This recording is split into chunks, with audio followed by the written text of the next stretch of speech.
Ada apa dengan negeri ini? Mengapa tak ada pelajaran sejarah lagi di sekolah? Mengapa jamnya lebih sedikit dibanding dulu? Apakah sejarah akan dihapus dari negeri ini? Gurunya atau menterinya yang bodoh, atau ada unsur politik? Jangan mengatakan hoax kalau kenyataannya sejarah akan ditenggelamkan. Kalau manusia bodoh dan buta sejarah sudah ditunjuk jadi menteri, maka inilah yang terjadi kini.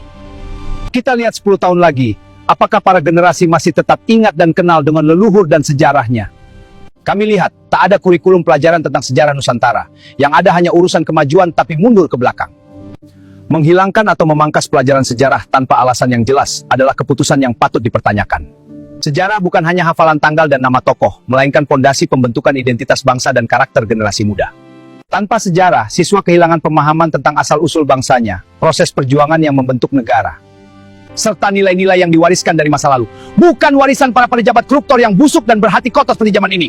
Sejarah juga melatih kemampuan berpikir kritis dan melihat peristiwa dari berbagai sudut pandang.